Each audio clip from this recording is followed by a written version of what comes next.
If I could just hold your charms again in my arms, then life would be complete. Mike and Tom discuss Angel Heart on this week's main show. Hey, Tom, how are you doing? I'm good. It's going to be a chicken-free podcast.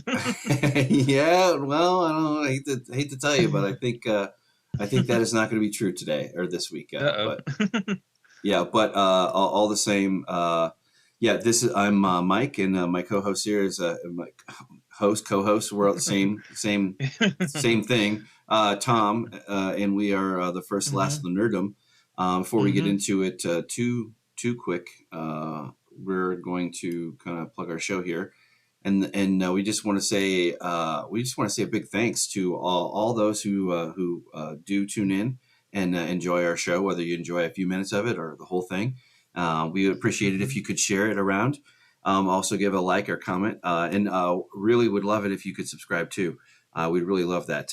And even more importantly, like Tom likes to say, like if we could hear back from you, and if you have some ideas, or you are out there and doing something special along the lines of the Nerdom, we'd love to hear about it. But in any case, so we've been doing movies the last few weeks, and this week is a little bit. This kind of whet my appetite for something as we get into it. Just it touches on one of the genres that I love for movies. But anyway, what do you have to say, Mr. Tom, for our show and our plugging of as it were? This week we're talking Angel Heart, which we'll get into a little bit more deeply in a moment. But yeah, we've been doing a few different things. We like to keep things different. That maybe, with YouTube, they like to encourage the same thing over and over. Rinse and repeat. Whereas our channel, we kind of jump around genres. We talk about comic books, movies, anything in the nerdom. We want to be the first and last thing you go to when you think of nerdom. So yeah, that covers quite a bit of stuff. So the YouTube logarithm doesn't like us too much for that very fact. But we're gonna buck against the system and do what we want. So views be damned, as they say. But yeah, no, we've had a few interesting past ones, and we're quickly approaching the Halloween season, so we might a little bit deeper into the scary stuff later on this year. I have a feeling that we probably we haven't really talked about it, but I'll just spring it on you now. What are your thoughts on, as we do kind of our pre-show chat here, or our pre main event chat here? What are your thoughts on maybe doing Rosemary's Baby at all? I'm sure you have definitely probably seen it. If I would hazard a guess, I've never seen it, but I mean I kind of familiar with it, just it being a touchstone in cultural, just popular pop culture, because you'll hear about different things related around. It's like, what's that about? And then I think I read a Wikipedia page on it at some point to get educated. Just like we were catching up there, we're doing it off screen, and we're just talking about the little too hot for TV cringe corner, catching up, comparing notes on our favorite YouTube drama, I guess, of the moment, as it were. But in any case, so maybe we'll do something like that in the not too distant future. But in any case, I think we've filibustered long enough. But again, hey, if you like what you hear, let us know. We'd really love to hear about it. And even better, if you could share it out. If you could hit Thomas up on Twitter. He is out there at McAllister_T. You can't miss it. If you click on his profile, you're going to see the big, our awesome banner that he made. I think that was like week 2 or week 1 or something. You whipped that out pretty quick, and it boy, it works. I really love it. But on to the main event here, as Thomas gave. So Angel Heart is this movie that is kind of like, when you can find these, they're always fun to go back to, especially if it's a Mickey Rourke joint from the 80s before everything blew up, including his face. Right. Yeah. No, everything changed for that guy. Definitely have commentary, but also of kind of like a lesser, I would say a hell of a lesser known one for for excuse me, pardon me, for Robert De Niro. I was going to say Al Pacino. Thank God. Thank God I waited. I waited, and I should know that. But anyway, like he has played a similar kind of role before, like at least as far as like beard and kind of styling goes. But awesome when you can find Mickey Rourke and Robert De Niro in a flick that I've never seen. And of course, I'll let you take it from there and talk about the director or talk about what how did you find this one, like of all things? Because my notes say that it was definitely has become a cult hit because I've never seen it. I've never heard about it. So it's came out in 1987. The basic synopsis is Harry Angel. He's a private dick, classic, Raymond Chandler kind of dick that does kind of small time stuff, and he's approached by Louis Cyphier to track down a missing persons because he likes his books to match up, and not that the guy really owes him money, he just has something that he wants. So that's your basic story. So and then as detective stories go in film noirs, nothing is as it seems or plays out the way it should. So a typical job doesn't happen quite the way you think. Well, now this movie, like I said, came out in 87, and back in the day, it'll take you on a little journey on my how I found out about the movie and how it became like a favorite of mine. Back in the day, we didn't have the internet, obviously, in the 80s. So our news and gossip stuff, we only had two things. We had the National Enquirer, which was a weekly magazine, so to speak, made up of cheap paper, that most of the time made up the gossip anyway, and could have some aliens next to, what Elvis is up to lately after his untimely death. He's still alive and whatnot. So that's that, and we also had Entertainment Tonight, which was a weekly program that came on after the news is syndicated. But unlike, say, TMZ, which TMZ is kind of privately owned and way before Perez Hilton, I remember that guy.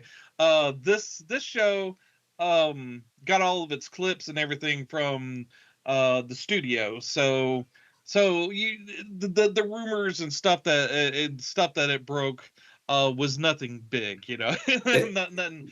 Yeah. It was an extension of the studio's PR machine. Exactly. Sure. So the big controversy about this movie was the big sex scene between Mickey Rourke and Lisa Bonet, who's in this, who was on the Cosby Show at the time, and that was a bit of a scandal because the squeaky clean Cosby kid is in this, and then at that time it was being reported it was an X-rated movie. It was rated X, and the studio was trying to cut it down to where it would be a R rating, which the writer director Alan Rickman, what was his name? Alan Parker. Alan the director. Parker. Yeah. The director, he didn't really want to cut anything out, and he went through a big rigmarole, which he ended up taking about 10 seconds out, which was mostly clips of Mickey Rourke's ass, which he goes, that may been better overall anyway. And he goes, it was just a colossal waste of time and money. So there was a controversy with the Cosby Show, as I said. Lisa Bonet said she got the approval from Bill, which today, as we know Bill Cosby, this our feelings for him may be a little bit different from back then, but Bill was okay with her doing it and encouraged her to do it, she said. But when it came out, he vocally spoke out against it, saying it's a another movie exploiting black people and with voodoo mumbo jumbo stuff. Oh But no. yeah, so yeah, so with all that controversy at the time, I just saw it as probably some, titillating, erotic Hollywood movie that barely squeaked by with an R. Didn't sound like anything I would be Right. interested in Right. at the time. And then I gave you a couple links. One of the other things, since we didn't have internet back then, and I was getting into horror, I read the Danse Macabre by Stephen King, which was his sort of history of horror. And Right. one of the books that he said on his essential list of horror was Falling Angels by William Hjortsberg, which is the writer of the novel that the movie's based on. And also, so that kind of caught my eye. And then there's another book, Cut, that that I remembered, that's and I gave you the link for that too. But it's basically a bunch of horror writers writing about their favorite horror movies. Right. And one of the articles is by Anne Rice, who loved both the book and the movie and did a really good job of kind of breaking down the symbolism in the movie, and how great the movie was. And I was like, oh man, how did I miss this movie? So, and this came out in '92, so it must have been then or later that I finally tracked down a VHS copy of Angel Heart and finally saw it.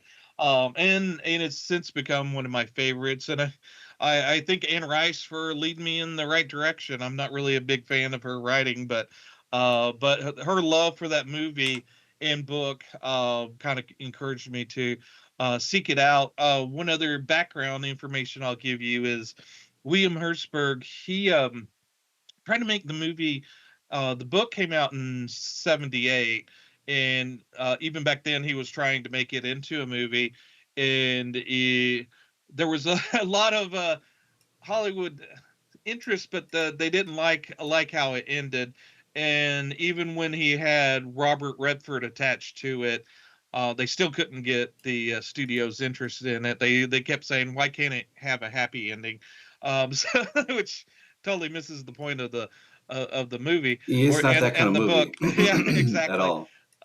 And so when Alan Parker got a hold of the book, he did his own, because William Hjortsberg did his own script for it originally, but then when Alan Parker got it, he did a rewrite of it, and the book takes place all in New York, which in the movie Alan Parker has it take place in New York Right. when it's all snowy in wintertime, and then has you travel to New Orleans for the second half of the movie, which kind of heats things up. And when I think of summer movies, this is one of those that I think about, is just being sweaty and in that in that heat of New Orleans. That just kind of makes me think of that. But yeah. Yeah, God, everybody's sweating. Everybody is like saturated with like moisture, like throughout this water. It's no stretch to say water makes and you can make it, kind of fit your own theme on what water means in this movie. It doesn't really mean anything, but it's just that's just kind of the style. But yeah, yeah, this is very cool, very cool. Yeah, I was pleasantly surprised by everyone in this, and I got I think it was 12 Monkeys, or was it the Bruce Willis one where he was that the right title? 12 Monkeys Well, monkeys. with Bruce Willis. The time traveling one. Yeah. You kind of got like little Helter Skelter kind of thing going on with this. Not right away, but like I kept my mind kept seeing Mickey Rourke and Bruce Willis. It could have, very similar kind of look, and kind of gruff type delivery, kind of a little bit of a everyman smoothness, so to speak, as it were, because he does have gravitas, his character, and he is charming, and he kind of pulls you in with that, and it was the performance there. So, like I said, I'm always a sucker for like a Mickey Rourke movie if you can find it, and Robert De Niro, of course. But this had this always had something interesting to say. Put that way. It's from this moment you put it on to the moment you stop watching it. You get the whole effect of it, and it's substantial in every shape. I was pleasantly surprised, and when I looked into this and brought up some notes, I was kind of surprised like it didn't do so well, but right, yeah, it didn't. yeah, it came out the same weekend as Lethal Weapon. So, well, so yeah, it no kind chance. of got overwhelmed. That, and Platoon was already out, and I think that was a monster. Yeah, and actually, one of the things I read was that Mickey Rourke actually turned down Platoon to do Angel Heart. So, Whoa. so yeah. But which both are classics now, so you can't really say too much about which one he may have been better off with. But yeah, this one again, it's partially set in New Orleans, and one of the interesting things is that William Hjortsberg, when Alan Parker went to him and said, "Hey, I think I might switch the locale during the second half of the movie into New Orleans," the writer said, "Hey, I was kind of struggling whether or not to do that when I was writing the book." So he goes, "Yeah, that's a cool idea." And I actually read the book first and then watched the movie, because I was so impressed with Anne Rice's article on it that I knew that I wanted to experience both. So, and then they always say the book's better than the movie, so I always like to read the book first and then go to the movie.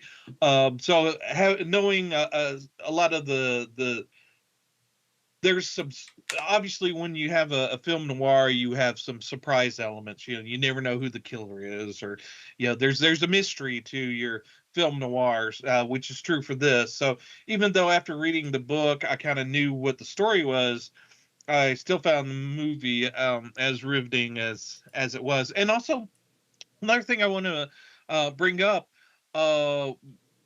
there's a sequel to this book that came out in 2020. Really?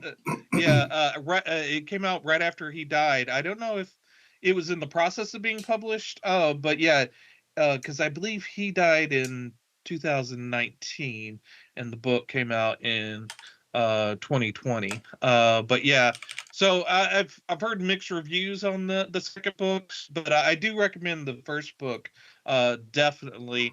Now Alan Parker does change a few things up for the book. Like I said, the book takes place completely in New York, and he said that he rewrote all of the dialogue, but all of the kind of motifs and the kind of ideas are from the book, and Right. the sort of the mystery of the book is the same as the movie. So, So you're essentially getting the same along the yeah, same lines. Yeah. yeah, same story, but different spins on it. I'm gonna I'm gonna have to definitely, that's whenever something is really good with with that, it's that would be amazing. But it would be kind of interesting. You could easily see Hollywood getting greedy and being like, oh well, let's just make this into a trilogy or something, and like adapt a third version of the book, or what would have been a third version of the book, but make it into a film, like make it, Yep. and then drop the ball on it. But yeah, this reminded me a lot of the noir, is what I was referencing earlier. I always love, and it wasn't hard for me to fall for this pretty easily, because one, it's just good quality acting and plot and pacing all the way along, as you go, kind of learn the story. Yep. It has echoes of that noirness for sure. And of course, how can you not do New York or something, some version of New York with with it was very New York itself was almost like a background character in and of itself. and Mickey Rourke kept saying, his character Harry Angel kept saying, mentioning that he's from Brooklyn. I'm from Brooklyn. I'm from Brooklyn. Yeah. Yep. Which fun fact, the font we use for our for writing everything, like our name and our like and subscribe, is the Brooklyn font. So keeping with Brooklyn, we Indeed. yeah. The this noir, it reminded me a lot of True Detective. Mm-hmm. I want to Yeah. say, Yep. Mm-hmm. I mean, the season, it was like right on the line for that. It was like, it had the same kind of, I like this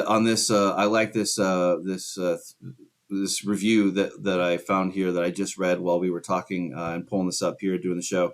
But it has the unsettled logic of a nightmare. That is exactly what it is. Like like nothing fits, and like you're just kind of like you if you have a nightmare, you only kind of remember bits and pieces, but you remember the feeling of like uneasiness as it goes, and that is exactly what it evokes.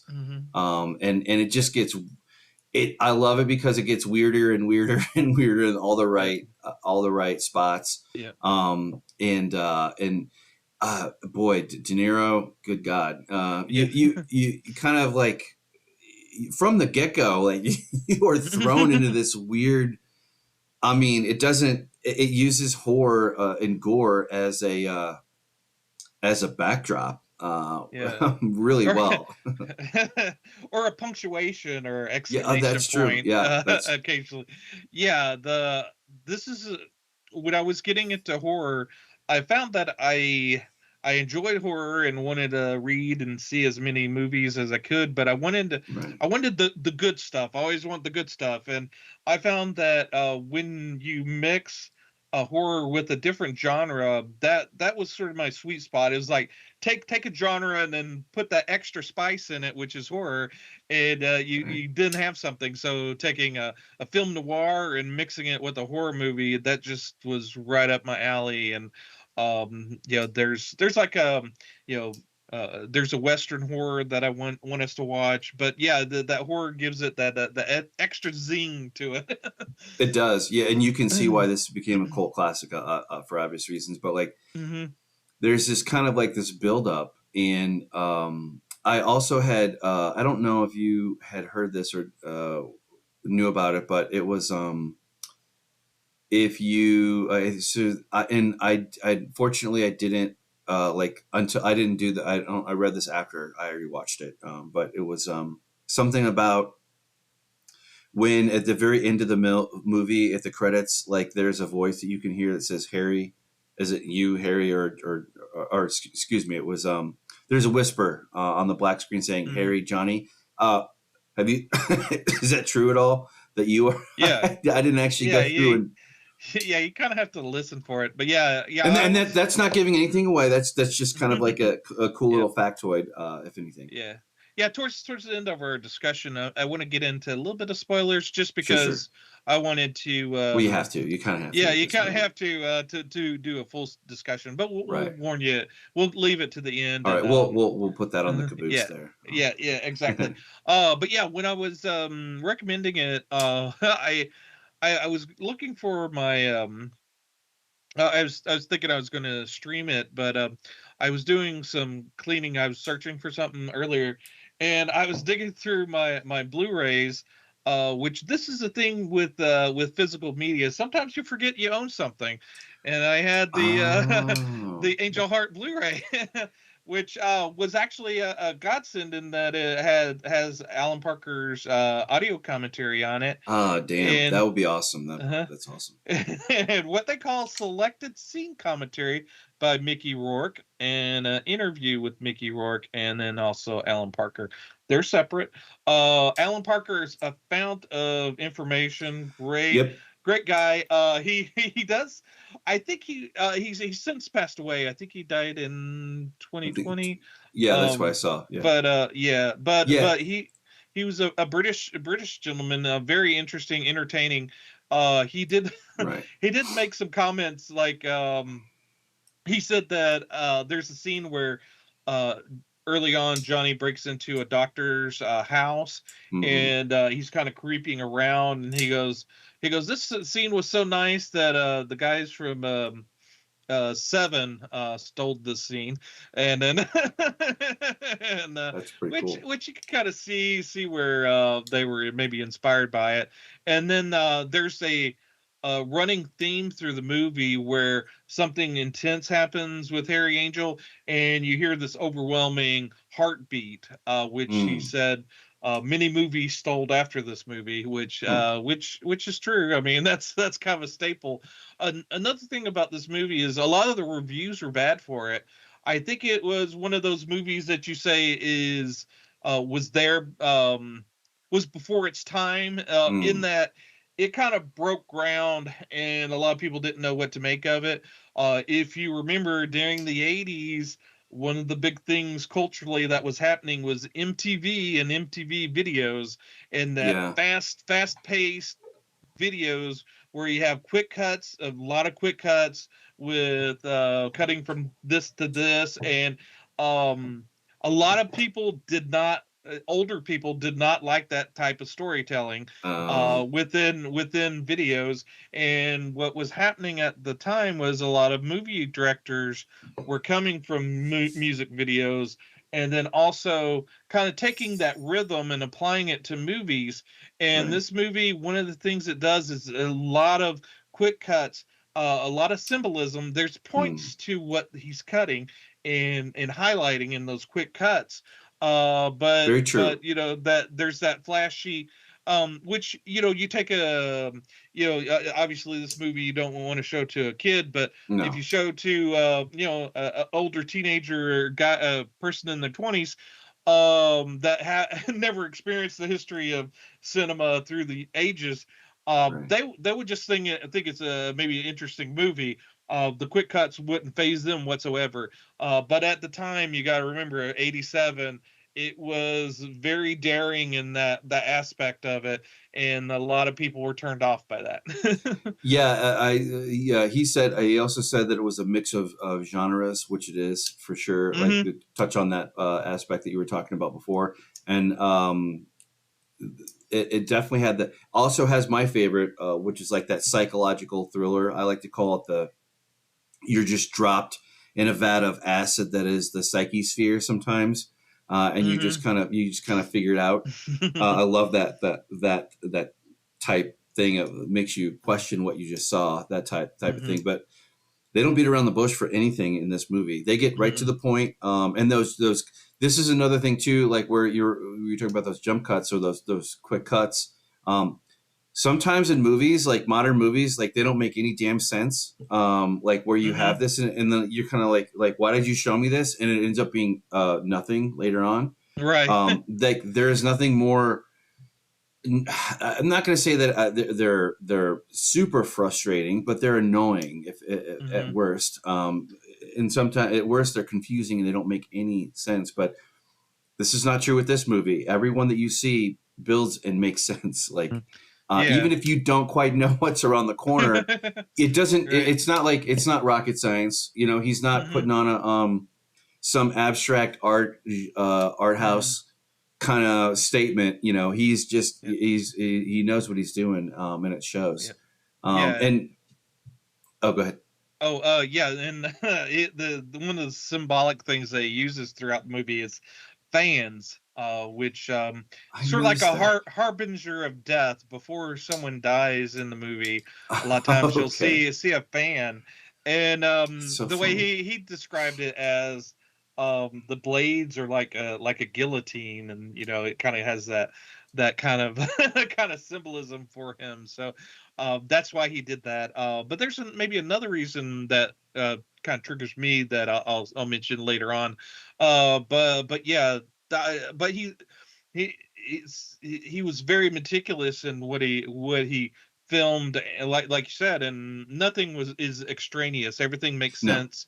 Um, very well put together. mhm, It's like a beautiful every scene that builds like, and then the reveals there is like it's like a present to the audience. I would say mhm, because it's just so yeah, neat and cut the way it is, and it yeah, that's kind of how noir films are anyway. Like they're very clear cut. There is no thing here. Like it kept thinking about the Maltese Falcon or North by Northwest, or like there's like this build of suspension throughout and many times, and when it's done well, it adds to the story. It doesn't take away from the story. So yeah, and also with a lot of this is film noir, and with these films, there's a lot of information dumping. So his mind was, Alan Parker's mind was that he wanted to make those interesting. So like, say when the reporter lady that he got to do some research on,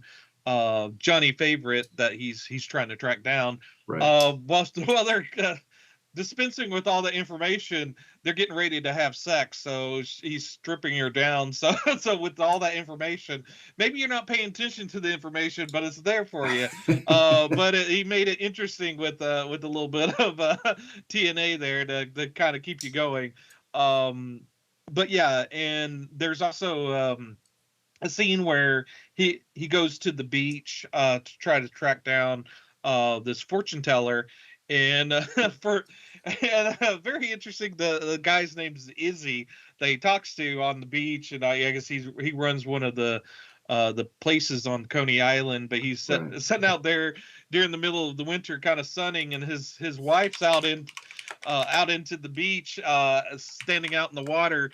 And so it just makes it a visually interesting scene, where they're basically just giving information. They could have done it in a room, and got the information along just fine, but having it on Coney Island, out on the beach, sort of the dead of winter, it was kind of visually interesting. And a little tidbit: the lady that plays the guy's Izzy's wife, the original actress, she got, right before they were going to shoot, this big wave came and flipped her up and almost drowned her, and so she refused to go back out there. So her double, her stand-in, that was there, they just had her shoot it, and they said that she was actually a better actress for it. And in fact, yeah, if you watch her performance, she's very, very memorable. At the end of it, she starts singing one of Johnny Favorite's songs, and there's a reoccurring theme of Johnny Favorite. He's a crooner, and his song is kind of one of his songs, kind of repeats throughout the movie, through the actual playing of the song, and also different people singing it, humming it, and it's in the soundtrack as well. So yeah, and I also gave Mike the link to the original song, and they used the original, used Glen, Gary's version of it, as Johnny Favorite. And if you read the comments to this video, it's all about the movie. People go, I came here for the movie, blah, blah. This is one of my favorite movies. So yeah. Yeah, it fits, and that does come. It's kind of like you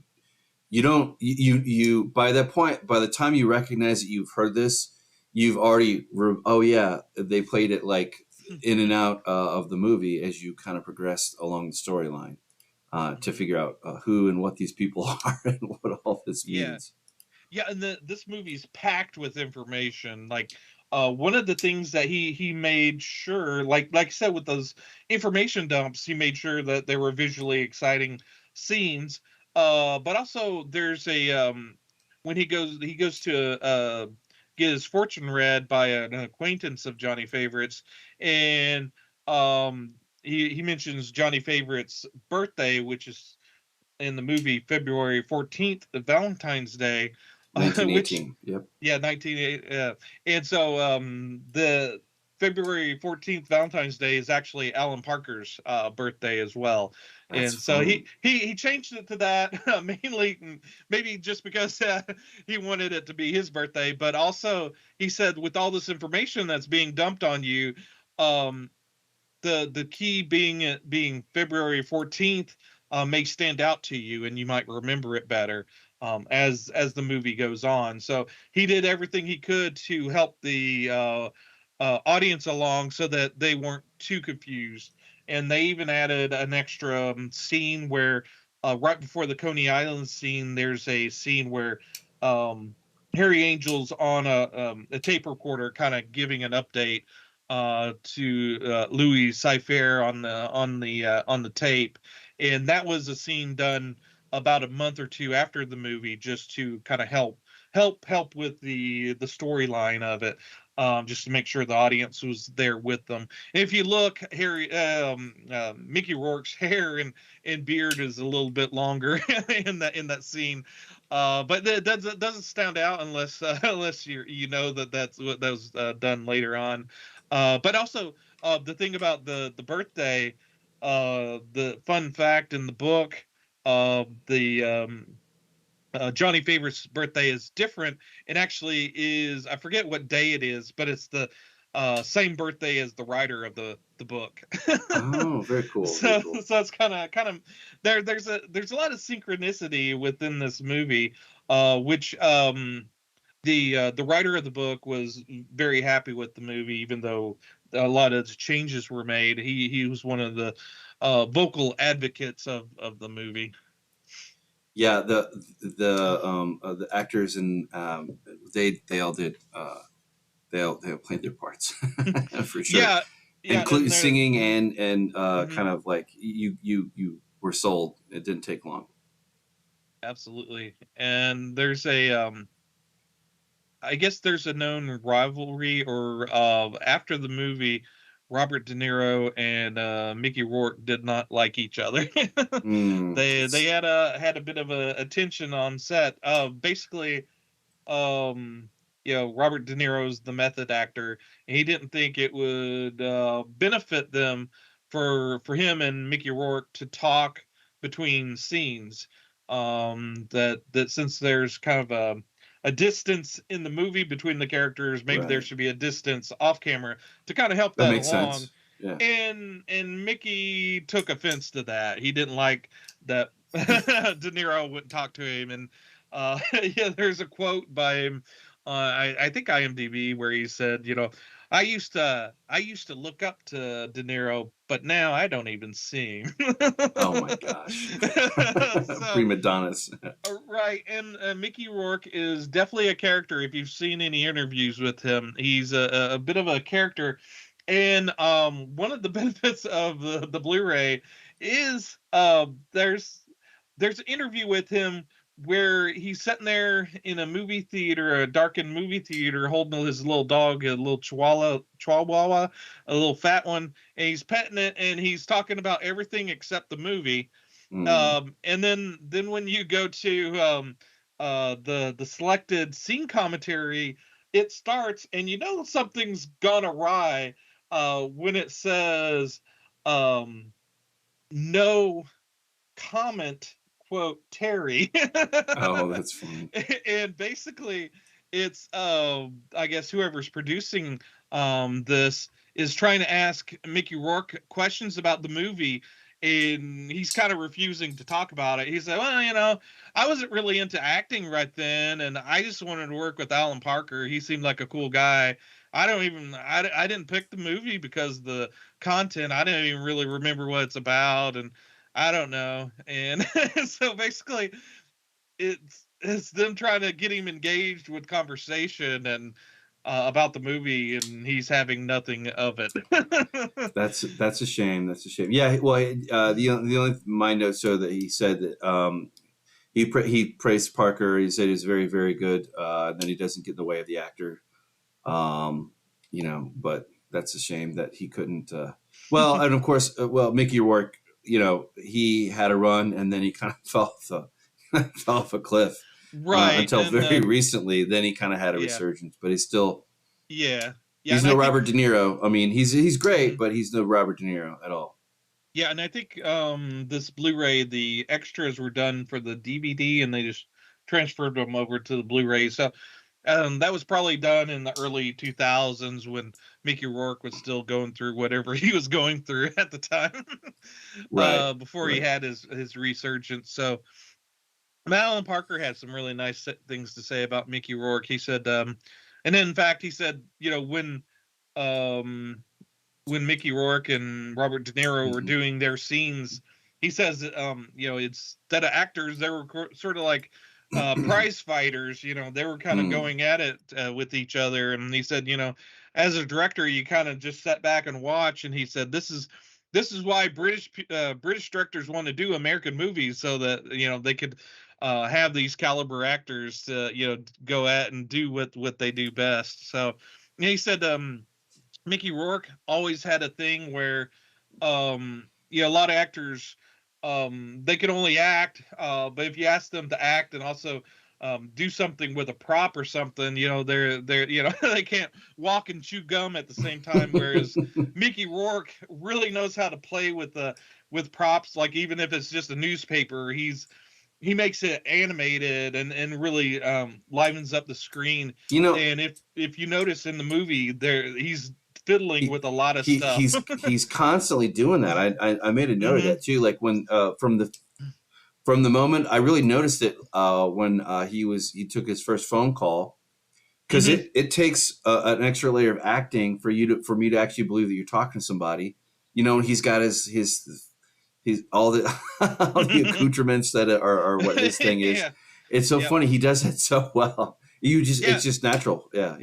Yeah, that's cool. Alan Parker said that to get into the character, he did bring a lot of his own props too. So a lot of that stuff on the desk and in the drawer was his own stuff that he brought.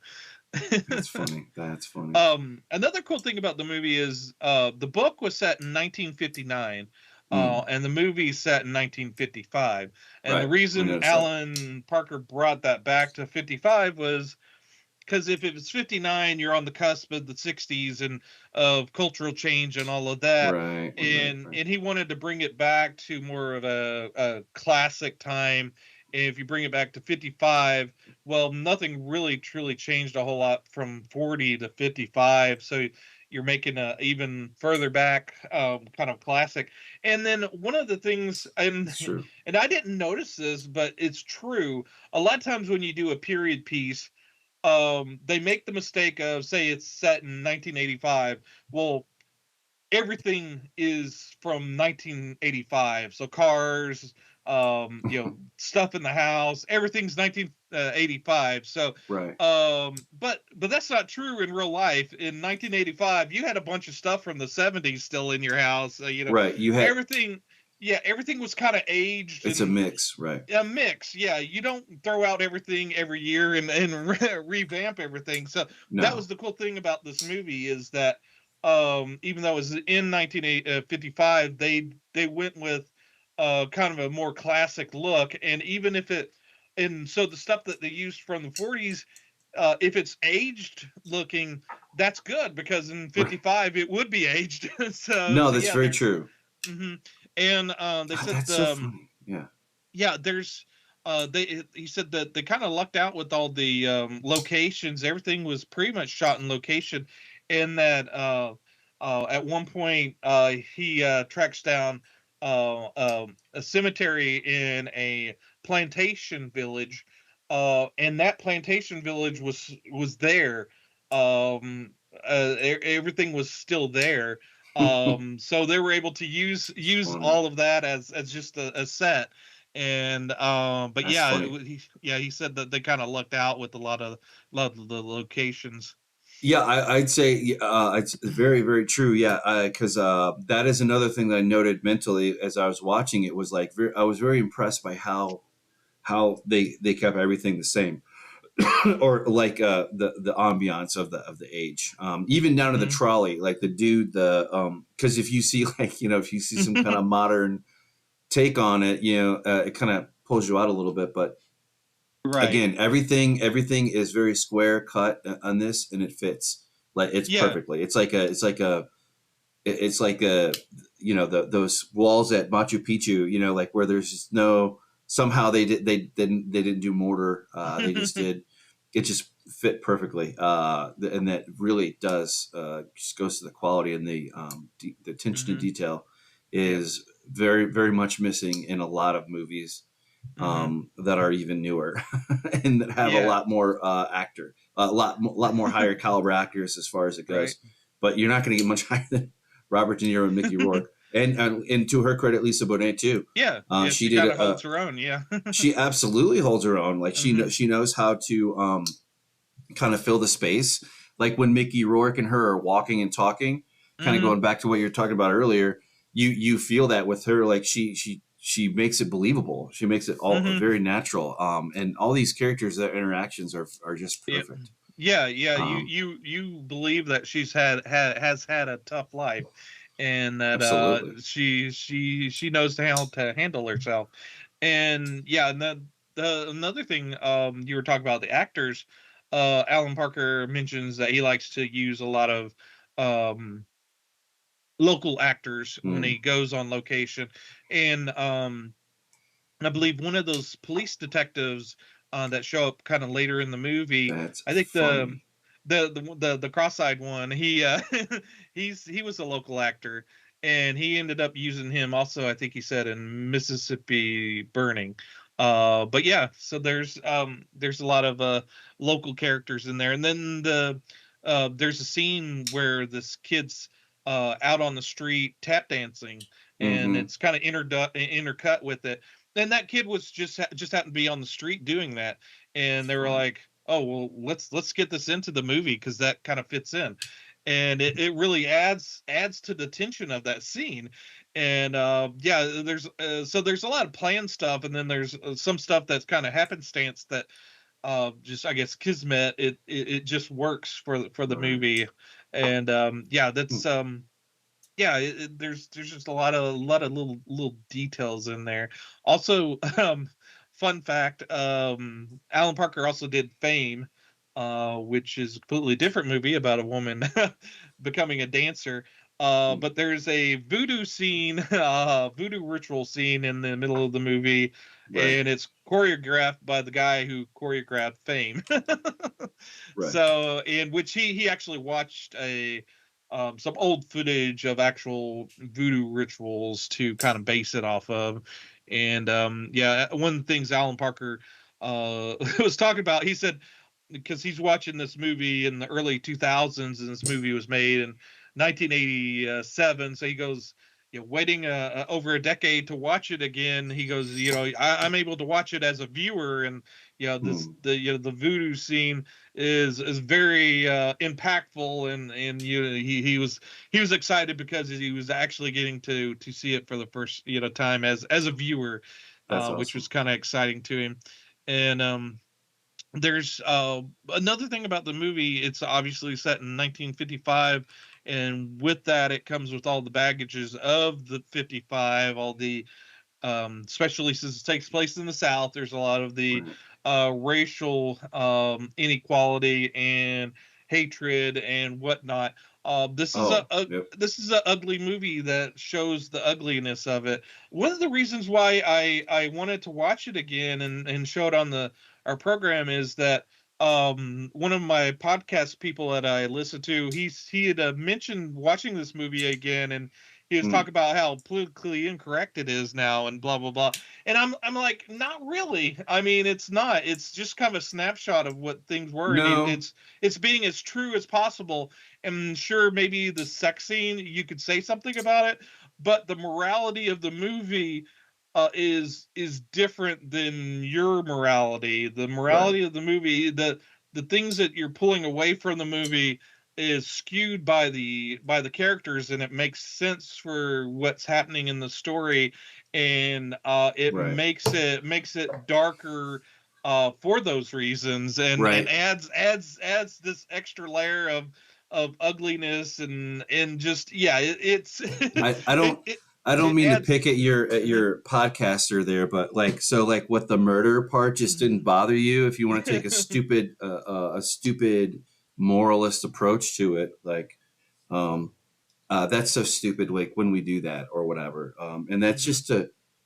Oh well, I'm not gonna. I have no idea. I didn't see him say it, so like whatever. But like that Mhm. stuff is kind of like it's always like fishing. I don't know for it, but like no, that's how it was back then. It actually it was probably even like 10 times worse. I mean, Right. that's how it was. And to kind of go into your thing to kind of quote one of my favorite guys I like to quote, Quentin Tarantino. He has a very good point.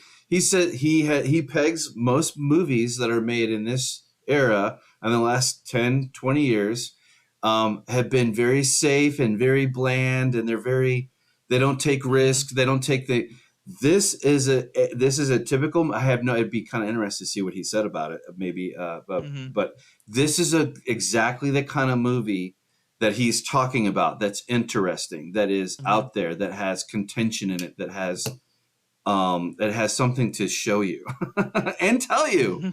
You know, like it's not just a thing. But yeah, I don't know that they could. I don't know. I mean, never say. I'm not going to give you opinion that they could never make something like this nowadays. But like, you know, because I think that's kind of cheap to say that nowadays. I think everybody says that. But the scenes that you see, the way that it's set up, everything else, the religious overtones to it. There's no way that they would touch something like this. You know, so directly the way that this was made. It would not be the same movie if it were made today. I'll just put it that way. I don't think it'd be better. I think it would be. It would be at risk. At the very least, it'd be at strong risk of being very milquetoast. And then once you take one of those sharp corners off of this kind of very square, those cuts are very sharp, and the corners and the lines are very sharp. And if you take anything to that to dull that edge of this movie, then you don't have the same movie. You don't have the same feeling and impact as it goes throughout. That's why this movie is a movie that will stick with you. So I can easily see why it's one of your favorites for sure. Yeah, and that's one of Christopher Nolan's favorite movies. He said that Momento, that movie, was very much inspired by this movie. Oh, that makes so much sense. That makes perfect sense. Yep. He really got a lot from the fractured timeline of this movie and how that kind of added to Memento. So yeah, great movies inspire great things. But in 2009, this I forget who did it, who bought the rights, but they bought the rights to the movie to remake it, which I think nothing's been heard from that since then. So so yeah, I again, you know, remake a movie that's bad and try to make it good. You know, when you got a classic like this, there's no need to remake it. You could either when you remake it, it's probably going to be worse. Right. Very rarely does it actually surpass the original. The very few either match or surpass it. So most of it's kind of a lesser degree kind of movie. But yeah, it's one of those movies where, you know, there's probably things wrong with it, but you know, I'm kind of hard pressed. You know, there's sort of goofs that in the movie where, you know, you know, maybe you know, from one scene to another, the drink is at different lengths, but you know, that's kind of nitpicking a movie at that point. But yeah, there's not a lot that I would go back and try to fix for this. No, I think it was just like you underscored the timeline when it came out in the theaters, and I was trying to think, and I was going to say we might as well. We're probably getting to the point like where we can break into talk about all the fun stuff. The spoilers. So you guys out there, definitely a thumbs up, and then on your way out, if you're going out to watch this movie, like and subscribe. Absolutely, yeah. And with that, just kind of like to segue into it. Fun fact: one of the modern rap artists named Little Uzi Vert actually is a play on one of the main central characters here that we're about ready to get into. Yeah, like Little Uzi Vert, Lucifer is what it's a play on that. But so kind of fun fact there. Yeah. But and the kids. So yeah, we're for all into I know, spoilers. Yeah. So for all I know, the kids out there are like, no. That was the guy like 5 years ago. For all I know, as the kids say. But yeah. So Robert De Niro delivers a very strong performance, and you're getting into that mode there, like where, and it's kind of like on second look, okay, like Harry Angel. I mean, that's a very, very obvious foreshadowing that you don't even think about it. You just kind of go with it. And then I didn't put two and two together with the De Niro character, Lewis. And I'll let you kind of lead in with your thing. But in any case, like, Yeah. you don't There's put two and two together until you kind of get there. Yeah, absolutely. So yeah, obviously. So you were kind of surprised by the ending. I They had was. you kind of going along the whole thing. Yeah, I was. It sucked me in. it's I didn't see nicely it coming. yeah, it's nicely done in that afterwards when you go back, everything's kind of obvious and Right. like, oh, why didn't I see this? But but you're used to the normal narrative of a of a mystery. You've got your you kept. Procedural. Right. Yeah, procedural. You're waiting to meet this Johnny Favorite. That's a character. You're going to meet him eventually, and so yeah, when the rug's pulled from you, you're like the character Harry Angel. You're like, oh my god, you're having a kind of a mini breakdown while he's having a massive breakdown. And yeah, that's one of the joys of this movie. And yeah, as Louis Cypher, as Robert De Niro, I love his character. I love the long nails. Alan Parker said that he was very meticulous about it. For the longest time, Alan Parker was trying to get Robert De Niro to do the role, and they would talk on the phone every once in a while, and Robert would keep going over. He said every period, a comma in the script throughout the whole thing, and finally he finally called and said, "I could see myself doing this." So he never said yes to it. He said for some reason he couldn't say yes to the movie, but he did do it. But yeah, and there's a scene obviously where he eats an egg, and you say it's some people say that an egg is the soul, and so he's eating a soul right in front of Harry Angel, and it's fun to a lot of times a film noir is fun to watch a second time once you know the mystery of it. Because you could see all the little things. And in that previous snapshot, that the film, the movie theater, International Counterfeiters, is about a mystery where I think the lawyers get caught up into a mystery that's kind of similar to this type story. It's not the same thing, but they get they end up badly at the end of the movie, the people that investigate the thing. So another little fun fact. But yeah, so yeah, they do a lot of things to kind of hint at him being the devil. And there's that, he offers Harry Angel an egg, and he says no, I don't want one. Or he has some things about chickens, and then he takes a little bit of the salt and flicks it over his shoulder. And that. yeah, and that's sort of like a good luck thing. But the reason why it's good luck is that you're flicking the salt into the eye of the devil behind you. Oh, and he's flicking it, but the devil's in front of him. Right. And that's so funny. Yeah, and it's fun to watch again because you really look at Robert De Niro's performance, and he's playing with Harry the whole time. He knows who Harry really is. He really is. And and he's playing with you too, or with me, with the. I love that. Yeah. He's kind of dangling him on a hook, and it's wonderful watching that. And there's a scene in the church where there's like a right at the end, Louis, he kind of pats Harry on his arm as he gets up and walks away, and it's sort of like this false kind of comfort that he's giving Harry, which he's destroying the man as he goes along. And obviously at the end you realize that Harry is the killer of all these people, and they do have him play with all of the murder weapons before in the previous scenes. Like he's playing around with that dagger that he eventually uses to kill. Very true. It's like a foreshadowing too. Yeah, like when you put two and two together. Yeah. Right, absolutely. And he's has that Bible when he's with the doctor guy, and he said that there's that scene that stands out to me. When he goes to find the doctor dead, and he's at the foot of the bed, and he just uses the match. He uses the guy's shoe to flick his match off of. Right. And Alan Parker said that's totally Mickey Rourke. He did that, and just kind of makes the makes the scene.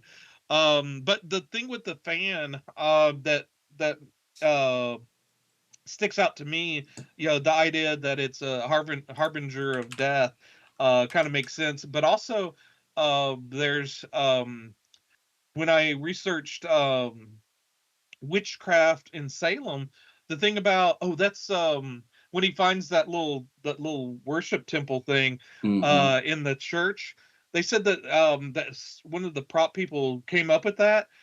They filmed that scene, and they came back the next day. They left it. They came back the next day. It was gone. Someone had stolen it. So he goes, someone has a really cool kind of demonic prop thing there from the movie. But the thing about with witchcraft and devils back in the day, the reason why a horseshoe is lucky is because the devil goes in circles. And with the horseshoe, since it's a broken circle, there's nowhere for the devil to stay. He has to leave at one point or the other. And so the thing with the fan is a circular. So the fact that the devil goes in circles, that's another kind of fun little thing with that. Yeah, he very iconic. Yeah, for and his he's role. kind of when he's undoing the egg, it's so meticulous, and it's all playing that character and very, and all of the victims. There's a pentagram somewhere. Yep. And I think like Toots, the blues singer, has a tooth with it on it. Yeah, but Tootsie, yeah. yeah, Toots. But yeah, there's Toots, yeah. yeah, there's so much in this movie. And then at the end, when he reveals himself as the devil and he's got his hair flowing and Right. the nails are a little bit longer. And the only thing that doesn't quite work for me, and I guess my little nitpick for the movie is, he goes, "Your soul belongs to me," and he's got the yellow eyes, and then later the little kid has the yellow eyes. That seems a little kind of cheap to me. They could probably have gotten away with not doing that. But and Alan Parker does mention they kind of struggled on whether or not to do it or not, but they went ahead and left it in. So, but yeah, that's my only nitpick about it. Yeah, I don't. I'll probably have more when I watch. Look, and this is like unlike some movies we cover. Like they're going to be ones that you want to rewatch. Like maybe in 20 years, if you see it, great. If not, no big deal. Nothing truly lost. But you saw it at least once. But this is like one that you could easily see. I could easily see me watching this. Yeah, and another good thing is, times. Even though has so much information, a lot of stuff cram packed into the movie, it's under 2 hours. It's like 152 minutes or something. So yeah, if it was done today, it would be a 2.5, 3 hour movie, and it just doesn't need to be. It gets in, does what it needs, and then gets out. But yeah, another little Easter egg. The name of the law firm that hires him, Winesap and McIntosh. Do you know what's key about those names? Mm-mm. They're both brands of apple. Oh, okay. Apples. You think the devil, the apple, Oh, okay. temptation. Adam and Eve. Yep. Okay, that makes sense. Yeah. That's so funny. That's just it's doped in every other scene in this movie that you stumble across. I again, 100% on the dot. Like you don't think about these things about Lewis. Right. Like the name. You kind of pick up on the thing and. Some of the tarot cards that they were showing are like off the classic tarot, like the pentacles. Like there's a couple scenes in there like where they're kind of on the floor, like in the in the gore or whatever. But that's it's just funny. In the pentacles, like that pentagram or the star, the 5-pointed star is prominently featured throughout. Like it's kind of like it's a calling card and it's Mhm. expected. And when you see it, you just kind of you accept it as it goes forward. But Mhm. you can't escape the devil. Or yourself, like you had that picture of Harry Angel looking in the mirror. There's a lot of scenes of him looking in the Mm, mirror, and it's like he's looking for the guy. He's right there in front of him, you know. And right. he keeps having those flashbacks, and then there's that point where he shatters the mirror, and he's looking at himself shattered, and he kind of has to say has to break himself apart to realize the truth of the matter. And and the whole thing with kind of the witchcraft, the voodoo, and Right. the whole thing, it could have played very hokey, but uh, Mm-mm. by Mm. the acting of it, really pays off. There's the key scene where the Ethan Mericruz, or whatever his name was, the dad, that he goes to finally find out what the hell's going on, and he's smashing the ice as Oh yeah, yeah.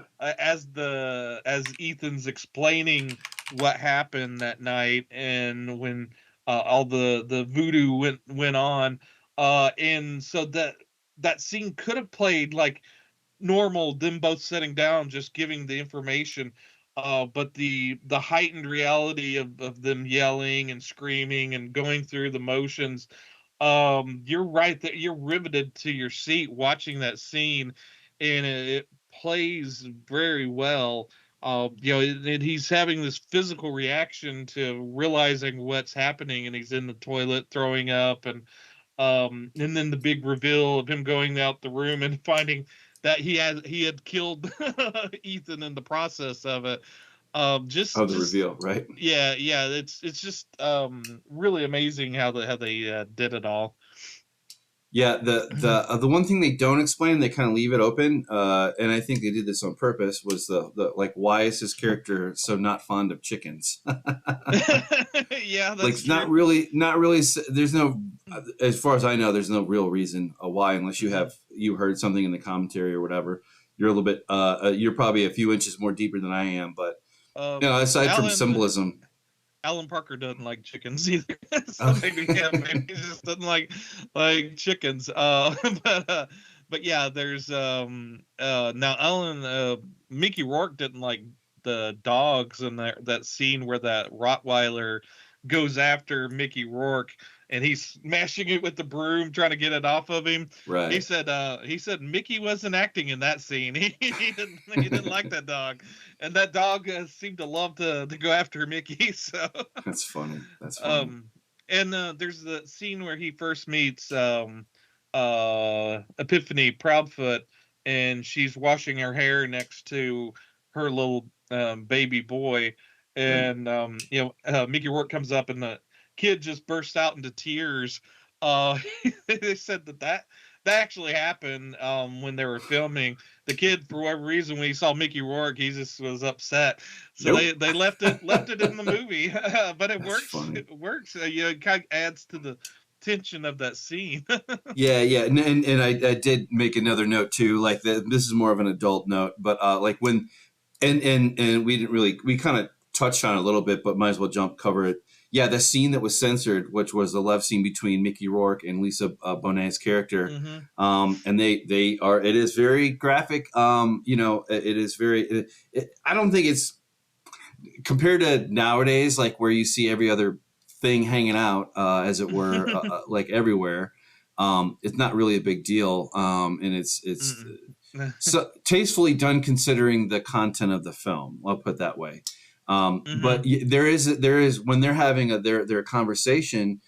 She mentions, she remembers a prominent love session in her life. Like, she uses different Hmm. words than that.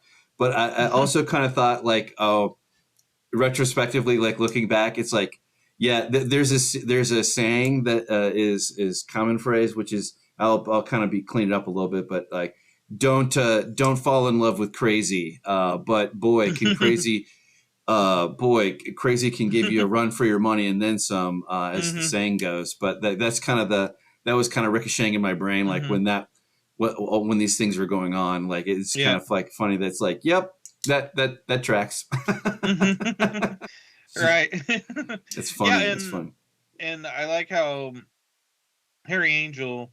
I like how you're sympathetic to him. In the book, he was less sympathetic, but when you're making this journey with the character in the movie, you obviously have to kind of like the guy to follow the story. Right. But they treat it very well, and by the end of it, you realize what a monster he actually is.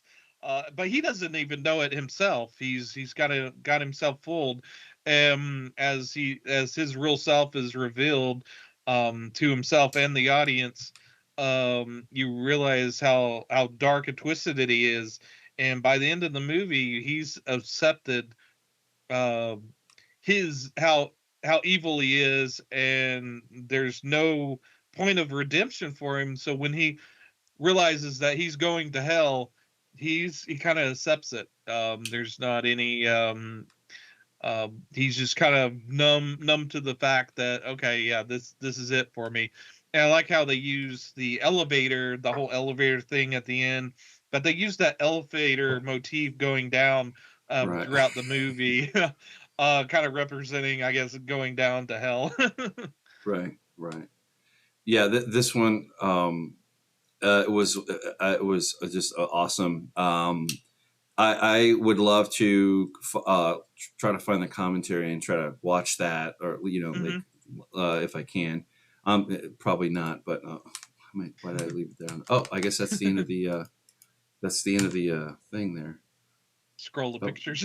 Yeah, I guess so. Oh, that's weird. Yeah. Oh, anyway, that's All right, funny. but yeah, definitely recommend. One of those movies that I always want to talk about, and I'm glad that we have this platform here that I could finally give my 2 cents about it. Yeah, it definitely hits. Oh, excuse me. Oh yes, it hits the noir bone really hard. It plays it up perfectly. Of course, I don't think another actor could have carried that at all, as it were. But yeah, we're rolling up here on the end of the show. This is one to go watch and see for sure. And I would say the less you know, the better, because like you said, there is a ton of information that they drop on you, but it works and it goes very well. And I did not see anything from Lisa Bonet, like when I was trying to like find quotes or kind of commentary around it from them, like in interviews after. We kind of covered everything in general, but she didn't really say anything about it. I think this is one that she kind of just did, and she was done and then moved on down the line, and that was it for her. It would be kind of cool if there was like a interview or something.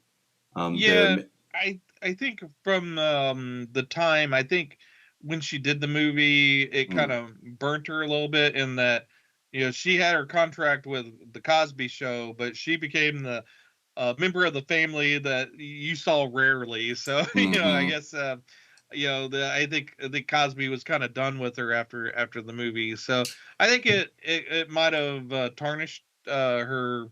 I was kind of looking through her list of credits, and she didn't really stop working afterwards. So, and I know at one point during that time she married Lenny Kravitz, and so she had her own thing going on. So yeah, I don't I did see some comments from her, but it may have been from the time that they did the movie, but yeah, it didn't sound like she had any regrets or anything for doing the movie. Alan Parker said that she was quite mature, because I think she was 18 or 19 when the movie was made. That she handled like the sex scenes a lot better than him and Mickey Rourke did. He said that they were kind of embarrassed in doing it, and she kind of dealt with it like a trooper. So yeah, but yeah, from interviews from her, she seems kind of like a free spirit, kind of in tune with herself, kind of thing. Yeah, this just goes back to the quality of acting that you get with these everyone along the line. There's not even the extras that like aren't actors that were better than the actual people hired. Yeah. It kind of goes back to like where that just goes to show that Alan Parker, the right director, can they know it when they see it, and then even better when they can articulate that and then make it work. And the truly great ones do that for sure. But I think was there any other things that you wanted to share about this? But this is a definite. This is a fun one to get into and get in and out. It's not overly complicated. It just Right. it's a movie. You roll into it, and whether you like it a lot or a little bit, to me, that's pretty much the only answer, or the only variation on that. I'm sure there's somebody out there who just couldn't pick, at the pacing, or maybe they don't like De Niro and certain smaller roles, or maybe they don't like, who knows, but it worked for me. So I was grateful that you shared this one and we watched this one. It's a fun hidden gem. Yeah, definitely. Yeah. I know sometimes when I bring you a movie, you're like, "What the hell did you get me into?" But this isn't quite one of those movies. So if you're comfortable with horror and film noir, it'll be right up your alley to watch this movie. Yeah, and it's maybe a step or two away from a conventional murder kind of thing. Like maybe definitely somewhere along the modern lines, like where there's quite a bit more gore and blood than you might for your average one, like say if it were made back in the day. But of course, different styles, different techniques as the genres have changed, and they've and the decades have changed too. But this is a special treat. Go ahead.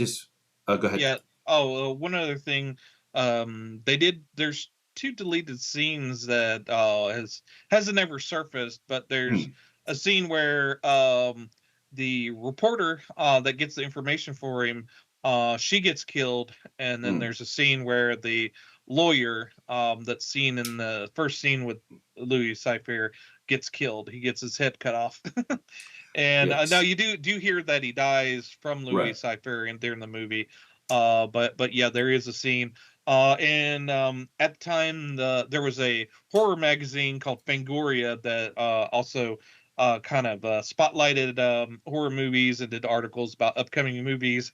And they did a article on the upcoming Angel Heart, and there's a scene. There's a picture where it's Alan Parker, I think, sitting next to the severed head of the lawyer. So they definitely filmed it, but yeah, maybe a special deluxe edition might come out that has everything in it. I don't know, maybe a 4K would be nice. If anything, this would be great, and if it were out there, definitely would buy it or snap it. I would strongly recommend buying it for sure, because it's not going to come again, or who knows it. Somebody will buy it up and then just bury it, put it in the vault. Yep. Well, yeah. Well, we're coming up to the end of the show, and that was a fun one to get into.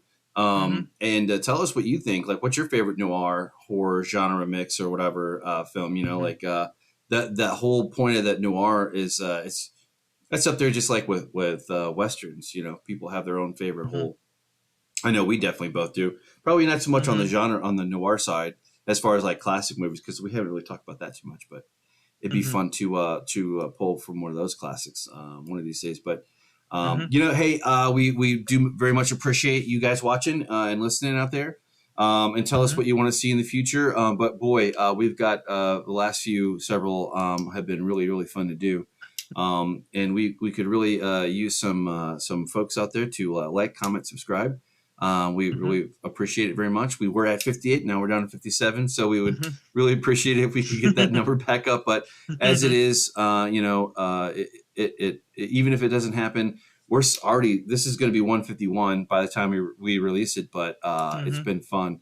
And stay tuned for more things, because like Thomas said, we're going to be we're pretty much in horror movie season in October. And then we're going to fling it right back around and get into winter here. Winter coming soon. But anything else to add, my friend?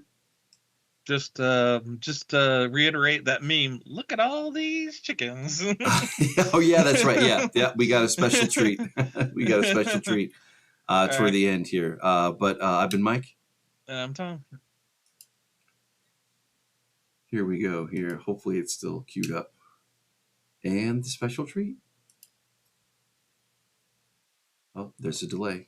Oh, there we go. I got a thing about chickens. This has been a The1st-TheLast-TheNerdom production.